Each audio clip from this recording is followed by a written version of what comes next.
السلام علیکم ملګرو. دا د ابو جهل قبر دی د غزوه بدر په میدان کې. دغلته چې څوک هم لاړ شي د قبر په کاڼو باندې ولي، چونکې ابو جهل چې کوم دا زموږ د خوږ نبی حضرت محمد صلی الله علیه و آله وسلم خپل ترو، خو چونکې د اسلام دشمنو زموږ خوږ نبی حضرت محمد صلی الله علیه و آله وسلم د چې کله نبوت ملو شو او هغه د الله پاک عبادت شروع کو، نو ابو جهل به د الله پاک عبادت نه منې کولو او دشمنی ورسره شروع کړې و.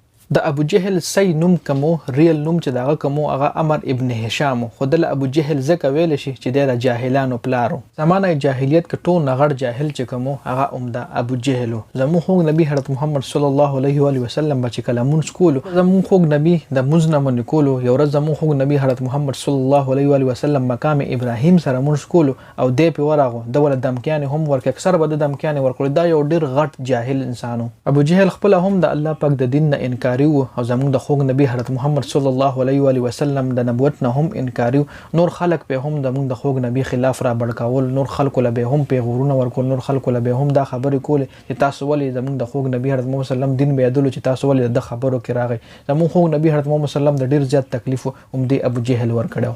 دنیا نه کافر رخصت شوی دی، جهنمی دی، په اوس تر قیامت پورې د په قبر باندې خلک کاڼي ورولېږي. خو ابو جهل خو یو جاهل انسان او د الله پاک د دین نه انکاری وو. تر قیامت پورې خلک په د قبر باندې دا کاڼي ورولېږي. اوس په خبره د شیطان کو، شیطان چې کومو د فرشتو استاد وجي چې کله آدم علی السلام الله پاک پیدا کړو، شیطان لوي چې دله سجده وکړه. شیطان انکاری شو، سجده ونه کو، غرور وکړو، تکبر وکړو چې چونکه زه خو د اور نه پیدا یم او دا خو د خټې نه جوړ دی، زه د سجده نه کوم. نو الله پاک د جنت نه را بهر کو، الله پاک د اسمانونو نه را بهر کو.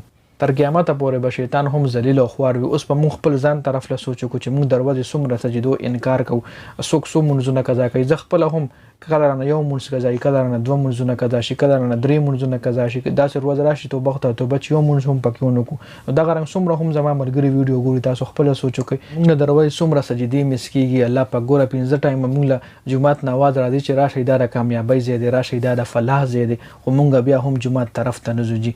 نو الله پاک ته مونږ له هم د نیکو هدایت وکړي او ویډیو مخکې ملګرو سره د ثواب په نیت باندې شریکه کړئ. جنید خان افیشل چینل هم سبسکرایب کړئ، پیج هم لایک کړئ. د ویډیو کتلو ډیره زیاته مننه جی. والسلام.